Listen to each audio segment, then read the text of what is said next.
Out of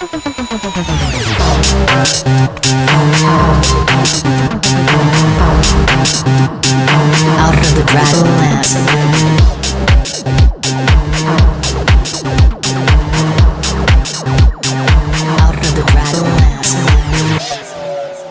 All right, episode 2 of Out of the Draglands, where we review Into the Draglands. This episode is my story, and I am Yaya, a contestant on the current season of Into the Draglands. And I'm Rosalia Valentine, also a contestant on Into the Draglands that is airing on WERRRK.com's YouTube channel. WERRRK. This episode is my story. So basically, we just have to tell a personal story through our number. We'll read the criteria that was given to all the performers prior to filming, just to give you an idea of what they were looking for. So the first criteria, is it literal/symbolic? Does it reflect the story? Could we follow the story through the song choice?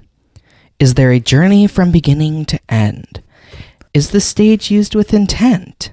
And will your story have impact? The episode begins with Miss Helen Heels and Deja Skye going over this criteria. So first up is Claire Doe. My favorite thing about Claire is the juxtaposition of her always looking like a small colonial child while doing like hyper pop, like it shouldn't make sense, but for her it makes perfect sense. So this number was just quintessential Claire Doe, very on brand. And Claire is the first one that we're seeing, so with the criteria in mind, what's good for the audience is that we see the confessional before the number, where Claire does all of the contestants kind of go over what their story is and what they're going to be presenting to us. The judges did not get that before seeing the number, so they had to judge the number without knowing the knowledge of the story and then hear it afterwards to kind of see if it connected. But the scoring and the judging is done before hearing the contestant's story. That being said, I kind of watched this number the way the judges did without really trying. I knew what Claire's story was, but I tried to watch it objectively, seeing if I was getting that from the number. Mm-hmm. And I don't think I did. Yeah, I definitely felt like a lack of context. And I think it's kind of, I don't know, maybe I don't think it's silly, but I initially thought it was silly that like the judges had to watch the number without knowing the story. But I guess it gives them the opportunity to like critique the number objectively. So I guess it's probably a good idea for them to go about it that way. I definitely agree. I feel like Claire didn't like necessarily tell a story other than the fact that like she's nostalgic and longing for this relationship that she once had. But Claire is also 12 years old. So I don't know. I couldn't like, I don't know. I couldn't feel it. That aside, this look also was not doing it for me. I disagree. Okay. No. I liked the look. Like I said, it's very on brand. It's on brand, but it's nothing tailored for the challenge, I feel. Like, I don't know how a prairie dress tells a story unless you have dysentery or something. So you think Claire's shit? It fell right in the middle for me. It was not bad by any means. It was not great. I know the audience doesn't want to hear me say the word nuance again, but it was nuance. She hit her little her marks, and it was. I'm gonna have to disagree again, because there were times that Claire really did hit it. Claire made the decision to be on a higher stage that's already on the stage, so Claire is elevated. Mm-hmm. So you're kind of being watched even more, and I'm not going to knock a performer down for, staying in a spot to perform. That I love that. I do that all the time, but it's a bit more challenging because when the music kind of doesn't have any words for you to lip sync, you need to have that energy and be deliberate even during those breaks. And there were moments where I felt like the body wasn't conveying all of the energy that it could have been. Mm-hmm. It was just one of those songs too, where it doesn't conventionally build And if you're going to stand in one place, you kind of got to build the emotion throughout the number. And she just kind of started at a 10. The song started at a 10, and it really didn't go a whole lot of places. So yeah. Again, not a bad number, not the best number. But also it was, again, day one for us was filming the promo, filming the first episode, and then filming this episode. So by the time we're filming this, it's very late into the afternoon. Oh, sorry, evening. yeah, this was like 1 a.m. Yeah, it was a very late night. So I get it, doing drag for that long is tiring. But when you're on stage, you better not let your audience know that. And what I'll say about this episode too for everybody is I feel like there was a more sense of confidence in everyone's performances. Just because that first episode, we were like, where are we going? Where are we? What's happening? And by the time we got to that second episode, it was like we were acclimated and it was, a lot more comfortable. So everybody did a lot better with that. Well, next up, we have the artiste who landed in third place last week, Yaya. That would be me. I love that in the last episode you said that I kind of word vomit in the confessionals and you were bragging about how you don't do that. I did do that. And then you did that this episode. Well, they wanted more. It was like, tell your story. And I couldn't just say, no. I had to tell my story. And I don't know. I'm not like a super emotional, deep person. I mean, I'm deep. I don't want to say I'm like shallow, but like I don't dig like that into myself. Yeah. So like coming up with this episode, I was like, well, I'm not going to go out there and like do something dark and depressing because that's just not what I do. And it's also not necessarily what the challenge asked for. That'd be kind of morbid if they said, give us your most traumatic background story. Right. While some performers chose to do that, it was not necessarily required. That would have been gross. So that being said, you do go into the confessional telling us this isn't going to be a number that's told by the song. It's more so what the song means to you and how that's your story. Again, with Claire's number, I watched this number. I tried to be objective, but since I'm obviously married to Yaya, I've known Yaya for many years now. I know already what this song represents to Yaya, but for someone who doesn't necessarily have that relationship with Yaya and doesn't know what heart means to Yaya and with their mother, it is a difficult one to get that story. If you're just watching it objectively, it is a great number, great look. The performance was phenomenal. But my issue with it objectively was that if you change the challenge, it could have fit anything. It could have fit any challenge. No, totally. It doesn't necessarily fit a My Story challenge. And I kind of went into filming knowing that. I was like, oh God, this is a reach. I felt like this was a reach doing this number. And when I heard that the judges were going to have to watch it without context, I was like, okay, well, they're going to watch me do this number and they're not going to get it. I'm like, yeah, I look hot as fuck. And I performed well.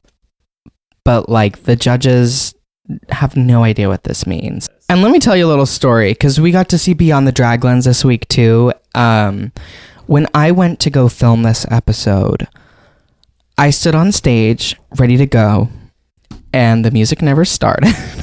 It was long. And I stood there for a little longer, being professional, just waiting for that song to start. Didn't happen. So somehow in the way I formatted the song and sent it, it wouldn't play from the DJ booth. I take full responsibility for that. Everything should have been formatted in MP3. The song was formatted in M4A because I downloaded it directly from my Apple library. And that caused a lot of problems. So I stood there for about 10 minutes waiting for them to figure that out. It wasn't happening. So they sent me backstage, which is where you kind of see me in Beyond the Draglands having my little meltdown. Because it was also like 1:30 in the morning. And then they bring me back out after everybody had performed. And I don't know what they did, but they ended up getting the song on someone's phone, and they literally just played the song off of a cell phone in the club. And I just had to perform as if it was playing over the speakers, and it wasn't. They obviously overdubbed the song in the episode, so it sounds like I'm performing it in the actual club. But yeah, I literally could barely hear it as I was performing. All I could hear was like me walking on the concrete floor and my lip sync just like, thank you, baby. Yeah, it was bad. So with that being said, I still didn't meet the challenge, so whatever. I will say, this number in contrast to what you did episode 1 really just shows how much of a powerhouse you are, doing something completely goofy for the first number and then doing something so rock and roll, baby, for the second episode. I mean, it really shows how dynamic you are as a performer. Though you did not necessarily meet the challenge, it was still a great performance. Broke you in. We move on to Arya Ghana. Can I just say, before we even get into this, Arya put in so much work backstage in between numbers. She would fully get back from doing her number and like wipe off her mug and just redo it to do the makeup to fit the next look. That would annoy me. I don't have the patience to like wipe stuff off and then redo it because it's not going to look as good. But I don't know how Arya found the way to do it, but it worked for her. She changed her eye into this black and white kind of crease and lid, and it kind of gives gray, and it really matches the gown that she's wearing for this. Again, Arya made this gown, fits her like a glove, gorgeous silhouette. I just want to give Arya like the biggest shout out for how much work she was really putting into this. Mm-hmm. And also Arya is one of the only performers that came into the competition who literally sewed every single costume they wore and literally styled every wig on their head. Even I didn't do that, and I sew all most of my costumes and style. I pulled out archives. I was like, yeah. What do I have? Props to you, mama. Yeah. We get into Arya's number. So she is wearing this gorgeous gown that she made. It has words written on it that kind of reveal her insecurities. The song, I believe it was. Oh, I don't fucking know. I don't remember. It was a song that is very much speaking about insecurities. So right away, this story is being told. And it's literally written on the dress. Like, there's no questions here as to what's happening. So, it's the opposite of what I did. It's very obvious. And that's not me knocking her at all. Like, you met the challenge. That's what you should do. You did the challenge. Sometimes you don't have to go super deep and think out of the box. Sometimes you just gotta see the challenge. What do they want? And give them what they want. I don't want this to sound mean. I actually had a smile on my face watching this, not because of like, she's so insecure, but because I was just so happy to see Arya thriving. Mm-hmm. And I feel like with this number, I saw her more than I did in the first episode. I am so team Arya right now. This number was so good, and I'm just glad to see the versatility that Arya is bringing. Again, I've worked with her live before. I'm usually backstage. When you're in a drag show with other performers, you're not always just watching the show. So I've never really gotten the privilege to just see Arya in action. Mm-hmm. Seeing this back now, I'm so happy to see how far Arya has come. She came backstage pissed after that number. So Bijou Bentley, and we see it in the episode, gives her the critique on the dress. I've seen this before, which I can't really recall any specific times I've seen this before, but it is something that there is like a familiarity about it. So Arya was like pretty peeved about that. Mm-hmm. Well, I get it. I get what Bijou is saying. If you are on social media and you follow enough drag performers, yes, the writing the words on the garment, on the body, it is a cliche. We've seen it before, but I don't think that's necessarily detrimental, because for this challenge, it completely works. That's how you tell the story. Mm-hmm. It left no question to the imagination. Mm-hmm. Was it cliche? Sure. But she had to do what she had to do, and I applaud her for it. Yeah. So then we move on to Leslie West, our king of the season. They dedicated the performance to one of their best friends. Already in the confessional, Leslie is very emotional. So this is going to be like a real deep, hit home number. So, what did you think of the number? I love this number so much. I think this is how Leslie shines brightest. Taking those dark things in your life and turning it into art is what makes an artist. And in that same vein, Leslie is working to destigmatize depression and suicidal tendencies, which, in the LGBTQ plus community, that plagues a lot of us. You're already feeling some sort of way from being different, and then when you have mental illness on top of that, it can be a lot to manage. Here's what I loved about this number. Right away, as the camera goes on, Leslie has this stage set up. We have a table, we have a chair, we have props on the table, alcohol, pills. Right away, this is how you use the stage with intent. You can tell right away, okay, there are items on stage. This music is Papa Roach, Cut My Life Into Pieces, Last Resort. Within 10 seconds of the camera and the music playing, we got it. Right. We know what's going on. And another thing I want to note is that Leslie was another one of the performers that changed their mug every single time we filmed an episode. Amazing work. I believe Leslie came back from episode 1 and literally wiped the whole face clean and started over. Went into this with a completely different attitude, completely different mug. Because in the first episode, it was very campy and goofy, and then the tables turned really quick. So I think that's incredible that Leslie can give 2 completely different numbers back to back like that in the same day. In the same day. The music choice was good. It's a mix between a lot of pop punk, which is so Leslie. If you see Leslie perform live, this is what you're gonna get. Even though the look is not super duper elevated, for me it worked, because when you think pop punk, I'm not thinking old school punk with chains and spikes and stuff. It's more modernized. I love the white docks. They look so killer. And then the tattoos all over Leslie's body. Seeing that on film is so cool. They have their whole head tattooed, their arms tattooed. They looked killer. So we get this story right away. We're seeing them go through the performance, and it ends with such a bang, with them holding up a sign, letting the entire audience know, if you're struggling with mental illness, suicidal tendencies, to call the suicide hotline. I think this is a great way to tell Leslie's story, and to tell anybody else who can relate with this story how to seek help. And going back to just the look of it, I usually say in drag, if you can walk into the grocery store in your costume and no one bats a lash, it's not doing it for me. But in this case, the jeans, t-shirt, and Doc Martens, like you said, it works. Because that was my first impression. I was like, jeans and a t-shirt, really?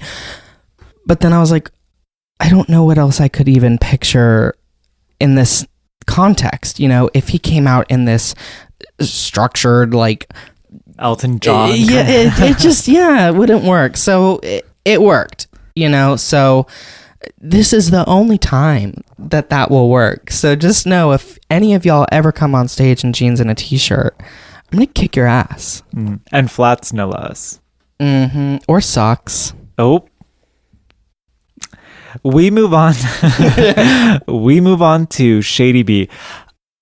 This look, in comparison to episode 1, is miles ahead. I love it. If I'm not mistaken, Shady B either made this from scratch or repurposed it. Either way, there was some sewing involved with this garment. It looks amazing on her. It does look good. The hair, I like the choice of the blue. I think that was really cute and fun. It's so quirky. I love that. Just, I need to add a pop of color. What can I do? And settles on blue hair. I think that's so fun. My only problem with the outfit, because I got to see it up close because I helped her get it on, was this hula hoop situation with the organza coming off of it. It's a little bootsy. I had to help her hook it into her corset, and it was a little wobbly, and we could see that on stage. So that was my only problem with this look. But otherwise, the gown was gorge. Had the hula hoop prop been more successful, I think that would have really added to the look, because it looks good in her confessional. Mm-hmm. You know, as we were watching the episode, you had said that it kind of looks like a angelic halo around her, and I think that's probably what she was going for. I think so. It very much gave me that. Yeah. The song choice is a Halsey song. Now, when we get to the critiques, Shady B does go into their story. It is a very deep, traumatic story that I don't really think there's any song that can perfectly explain that. But the song choice that Shady B did choose was very, very telling. It's a Halsey song talking about the past haunting her to this day. That being said, it's just, even though objectively watching it, you don't know what Shady B's story is, you can tell that it's got to do with their past. It's got to do with something that has caused trauma. And I think in that sense, it's very successful to tell the story. Even if you're not getting the specifics of what the story is, it's the lingering effects that the story has on Shady B to this day. Yeah. I think this was a really good number from Shady B. I definitely don't think it was as literal as, you know, say Leslie or Arya, but I don't think everybody needed to go like this super literal route. You know, I kind of went the same route, which is probably why we both ended up in the bottom too, but we'll get there. Good job, Shady B. We move on to Rose. That lip sync was incredibly tight. I've never seen Rose perform so emotionally. And last week I had critiqued Rose on the lack of facial expressions, and she completely made up for that this week. The face and the body and everything was so engaged in the performance, so I loved it. You know, Rose also uses the stage the way Claire did, where they're on the elevated stage. She's in her signature Rose black ponytail. I don't know what it is about bitches named Rose who love black ponytails, but when it's right, it's right. And when it's wrong, it's wrong. Listen, she's in this black dress. She's wearing the same black shoes from the first episode, but I don't hate them as much on this look versus the first look. I think because it's an all black palette, the dress is a little bit more... If it suits, it works. And that dress hits her at the waist. It's a good dress. Right? I mean, her body looked really. She right looked here. very good. I believe the judges get into the critique of the song, saying, you know, you kind of came out here and started at a 10 already, and that's not always going to be your best friend, because if you start at the top, you don't really have anywhere to go and build. I think that's great advice. I did get that. It's a great performance. But it starts out kind of already at the peak of Rose's ability and doesn't really let fruition or blooming to happen in the song. Yeah. And I had a thought. What was I going to say? It wasn't as literal as, you know, like I said, Leslie and Arya. So, you know, Rose, Claire, me, and Shady B are all kind of going this more symbolic lack of context route. So yeah. What I do want to say in comparison to Claire's number, especially because they're both on that elevated stage, there are a lot of moments in Rose's song where there isn't vocalization happening, there isn't singing happening. But in contrast to Claire, her body is still in the music. She still has that energy, keeping her picturesque and stable. There's not really a moment where she kind of drops performance mode. So I think the performance is strong. Again, yes, the story aspect of it is a little bit more abstract. It's not super literal, but the performance was very good. I also noted that there was like a lot of vacant space in the number. Yeah. So, and then we go on to Elena. Okay, when we get into the drag breakdown, I laughed because I was not expecting... It's so funny because we were there filming, but I wasn't expecting Elena to be like in the Red Riding Hood look, so it caught me completely off guard when I saw her in that. I was like, oh my god, what? It literally gave the last scene of Midsummer. Stop. When the boyfriend is in the gutted bear. And then we see this robe on the stage, and it's like a robe within a robe sewn to a robe, and It happened. It's a contraption. Yeah. Okay. Now, Elena's number is kind of a mixture of what the past performers did. It was very abstract while being literal at the same time. I don't know how she managed to do that, but she did it. And Elena comes in with some spoken word that she had pre-recorded herself. She recorded her own vocals for this. So I thought that was really cool. She sounded amazing. Because with what we see in some of the other numbers, it's like you're not getting all the context and details of your story from a song somebody else wrote. So Elena was like, fuck it. I'm going to just record my own shit. Gigantic props for that. So yeah, it was successful in that sense. What else I got here? Here's the thing. Oh, you go. Okay. On the first watch of this number, we very much have gone back and rewatched it since. But on the first watch of it, I was a wee bit lost. I understand that Elena comes from a musical theater background. I knew the songs that were included in this mix. It starts with Willy Wonka's Come With Me and You'll See, goes into Bette Midler, goes into Tarzan, and then goes into La Cage aux Folles. When I say that out loud, it sounds confuses hectic. me. It confuses me.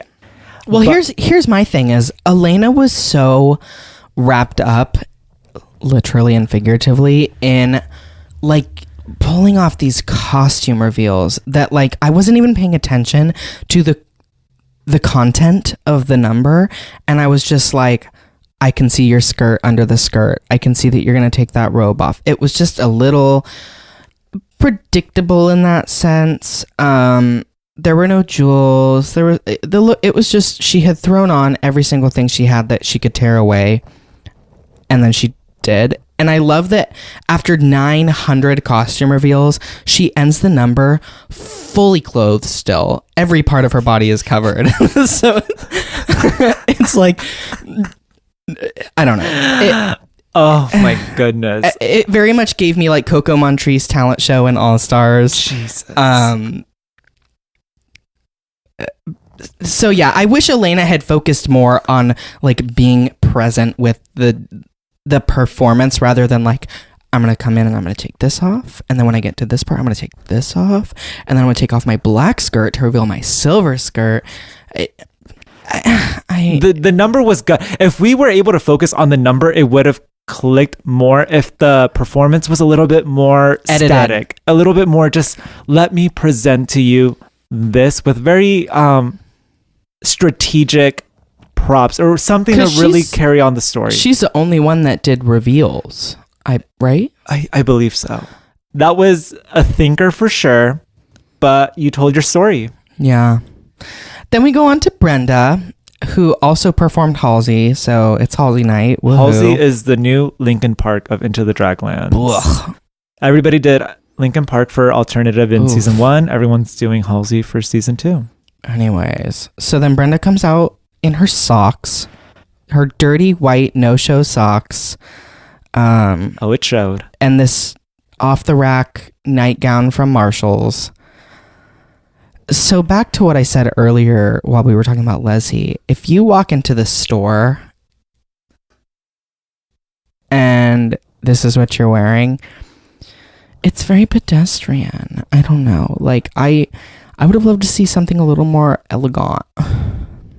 I get it. And, Brenda is giving us contemporary dance, so I understand that there has to be deliberate costume choices made to kind of fit that. Absolutely. I wish the hair was different. I don't know. I wish it was like, I don't know, something just a little different to kind of, I don't know. I felt like this hair was... Something needed to be elevated because it was like the hair was flat, the costume was off the rack, there were no shoes. I'm like, I get the contemporary dance thing, but you gotta do something in the look to like make it a moment. And again, Brenda did film this from... She flew in from San Diego. Middle production, she was told to do this with what she already had and like, hit a Goodwill if you have to. She was very much working with what she already had. So I'm not going to fully hold that against her. With the white socks, if you couldn't hit a costume store to get a jazz shoe, fine. If you don't want to do it barefoot, I would have rather just seen it barefoot. We are in a club. There are maybe some hazards on the floor. I understand, like Or watch out. black socks. I don't know. I think you're right. I think if it were a black sock, I don't know. Because at first I thought it was a jazz shoe, but then I was like, oh no, that's a sock. I don't know. It did take me out a little bit. I understand if you couldn't get the right shoe for it, but maybe just something else on the foot that you could have done. Maybe if you asked to sweep the floor beforehand, I don't know, and do it barefoot. I don't know.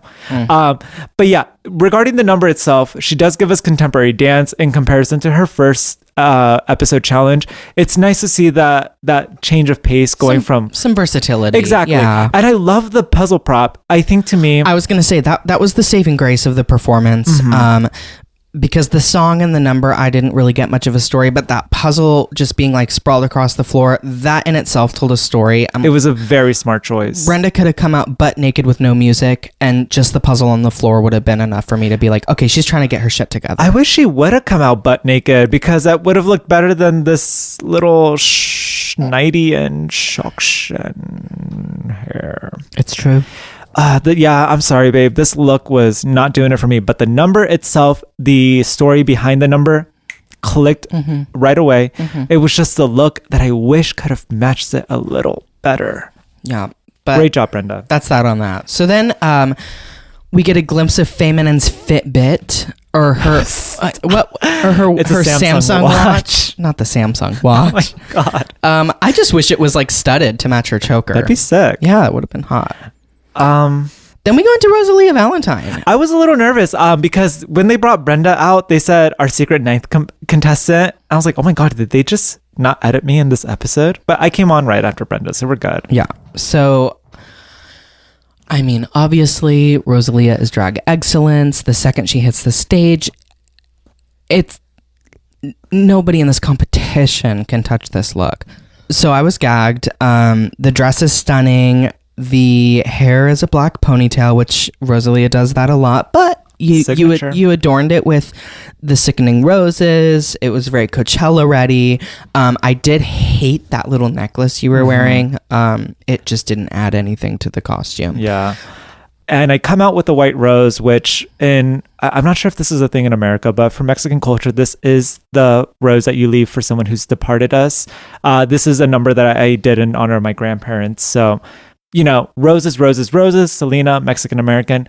I was very smart and used dialogue from the movie in the beginning of the number to tell my story before I even hit the stage. And that's what saved you. Not like you were anywhere near being in the bottom, but it was very literal again in that sense. And in retrospect, I think the judges wanted the story handed to them on a platter. They wanted it literal. They wanted to know from the beginning what you were doing, and that's exactly what you did. Because I think had you just come out and done the Selena song, it would have been a cop-out. Yeah. So that definitely really hit the challenge. Yo, and I have to say, the editing on this number was so good. I was watching this with Yaya on our couch, and I was like, I was so enamored. I'm like sucking myself right now, but I was like, wow, I looked so good, and that performance was so good. It was great. When I tossed that white rose, picturesque. Get over yourself. Anyways, I am in drag from head to toe. In the world's ugliest necklace. Yeah. We have the scorecard right after my number. Yes. And tied in first place is Elena Roberts at 80 points. Tied for first, but is in second place is Roselia at 80 points. But I think the deciding factor here was that her number was very produced. Yeah. She put more work into the mix.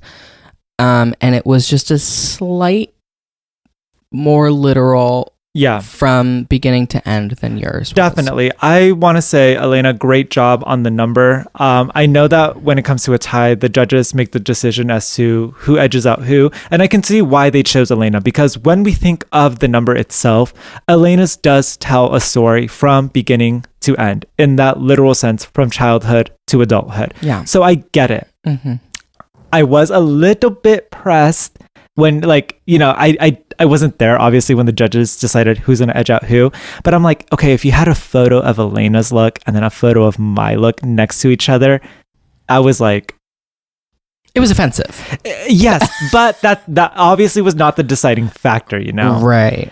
But I will say, had Elena, you know, really gone a different route with the look, I would not have had anything to say about the number. And, you know, it's funny that the judges got on Yaya about thumbnails, and then Elena does not have a single nail. Right. And you don't have to wear nails, okay? You don't have to, but you have to give your hands some attention. Maybe a glove, a lick of polish, paint the finger, something. Wear a ring or two. You know, I don't know, zhuzh it up, because there are a lot of moments in Elena's numbers where she is center frame, holding her hand out for the camera to see, and it's just a bare hand. It looked incomplete to me. Yeah. But again, I am derailing and going about the look. That was not the deciding factor. And I think we've dragged Elena for this like a little too much. But it was bad. Anyway, so then we go into third place, top 3. It's Arya with 79 points. Perfect decision. Nothing to in say my opinion. here. Yeah, it is correct. Yep. Great job, Arya. Next. We have Brenda in 4th place with 73 points. Fully disagree. This should have been bottom 2. I don't know necessarily where I would have ranked Brenda yet, but I feel like 9th place. No, I feel like in 4th place for me was Leslie's performance. I think Leslie should have been top 3. Sorry. I think top 3 should have been Rosalia Valentine, Arya Ghana, Leslie West, followed by Elena Roberts. I can see that. But moving on, after Brenda in 4th place, we have Rose in 5th place with 65 points. I don't agree with this ranking either. What do you think she should have been higher? I don't know. I think she should have been lower. No. I think her sitting right in the middle is fine, because on the lower half of the middle, sure, but 5th place is a wee bit high. I'm not pressed. It's a wee bit higher than where I would have ranked. Girl, Rose's that lip sync and that face, and it was like the sexiest she's ever looked. She really did what needed to be done. But here's the thing, because with Rose's number, it's one that did not have any props, any stage use, or any music mix of any kind. It's just a straightforward song. So when I think of the performers who did straightforward songs, I don't think Rose's was the better of them all. Because then we're just looking at performance. And she killed it. If this bitch could stand in one place for 4 minutes like that and give full emotion the entire time, because I know after like 2 minutes of me like shaking and giving full lip sync like that, I would have tapped out halfway through. I would have told the DJ, fade my shit out, I'ma go. Okay. After Rose, we have Leslie West in 6th place with 62 points. This was wrong. Yeah, Leslie should have been higher. Great number. After Leslie, we have Claire Doe in 7th place with 61 points. Rightfully so. Lower end of the middle. It happened. She looked cute. The song was cute, but it wasn't anything to write home about. After Claire, we have Yaya the artist in 8th place with 58 points. And here I'm gonna justify that, because as much as I was like, I look hot as hell, I performed amazingly, I did not do the challenge. I did not meet the criteria of the challenge. I did a song. I could have done this song for any challenge and, you know, made up some bullshit as to how it fit the criteria. So I fully understand my placement in the bottom 2. I think if you were to put me in the same category as Rose and Claire, because we all kind of just did songs, I think I performed better than both of them. So I do think that like me being a little higher in the placement would have been fair, but I'll take the bottom 2. But that's what I was saying about Rose's placement, because again, Rose, Claire, and Yaya did straightforward songs without any mixes or props of any kind. So they just said, let me perform a song. And when I compare those 3, yes, Rose had good energy, but it never really it didn't build or go anywhere. It started off strong and stayed strong. Yaya's was, maybe I'm biased, I don't know, but I am also Yaya's number 1 critic. You know, I will get on Yaya when something's not right, and I do genuinely think this number out of those 3, Claire, Rose's, and Yaya's, was the better of the 3. That's my opinion. Obviously what we say has no bearing on the ranking. That's just how I felt. And I do think this number was worthy enough to be bottom 2. IMO. In last place, in 9th place, we have Shady B at 54 points. I disagree. I think Shady B was not the worst of the night. Nope. Not to say that anybody was bad. I don't think this was 9th place. I think it should have been higher. I truly feel Claire's number was the bottom for me. No, for me, I think I would have maybe done bottom Claire in 8th and Brenda 9th. Damn. I'm sorry. It was. Oh my god. So okay, I mean, let's just like go down our own scorecard. God. So number 1 for me was Rosalia. Thank you. I'd have to agree. Agreed. Okay. Number 2 was Leslie or Arya. I'd say Arya. I'll say Arya. Number 2 was Arya for me. Number 3 was Leslie. 4 was Elena. 5 would have been. I would have said Yaya in 5th. Maybe. I agree. Yaya 5th. I'd say Rose in 6th. Shady B in 7th. Actually, I would put Shady B above Rose. Okay, I can agree with that. Shady B in 6th. Rose, Claire Doe, Brenda. I don't know if I agree with Brenda in the bottom, but everything else sounds correct. I think again, this is just our opinion. But I don't know. I don't know who else would be bottom worthy for me. Claire's number just didn't do it for me. The costume didn't do it for me. You think bottom 2 should have been Claire and Rose? You know what? I think I'm gonna have or Rose and Claire. Yeah, I would say Rose in 8th, Claire in 9th. I'm sorry, dolls. It's both of them used the elevated stage, and I don't. That didn't work in neither I of their don't think that favor. was a smart choice. No, you're right. If they were on ground level like everyone else, I think they would have been able to. I don't know. I feel like being on that elevated stage kind of worked against them. They're being even more profiled that way. If that makes why sense. didn't they just get off the stage at some point? Like start there. That would have been something. That could have been good. Yeah. But Anyway. hindsight's 2020. Right. That being said, we are all called out onto stage after this episode is filmed. The judges tell us we have an announcement to make. We have no idea what's going on. They call all of the performers out on stage, and they hit us with this tea about we need to vote someone off the show right then and there. And in my head, I said Elena Roberts. I was gagged. I was like, Elena Roberts backstage in Beyond the Draglands, she was gonna pick me. But then the judges psyched us out anyway. They said, "Just kidding. You don't have to send anybody home. We just want to tell you that because your stories are so personal, it's not fair to send anyone home on this challenge." Which I 100% agree with. I think it would have been kind of gross to send someone home after wearing their heart on their sleeve. Yes, and then they hit us with the tea that there will be a double elimination at some point in the competition. So I can't wait. Me neither. So, that was about that on that episode. Want to say thank you to our sponsor, Dr. Dennis Gross. Yeah, my skin looks amazing. And also in Beyond the Draglands, you see Elena Roberts assault me with this like cinnamon acid, and it literally peeled the first layer of my skin off, and Dr. Dennis Gross came to the rescue. So thank you, Dr. Dennis Gross. That's not even a cheap plug. That really did happen. It really did happen. Thank you, WERRRK.com.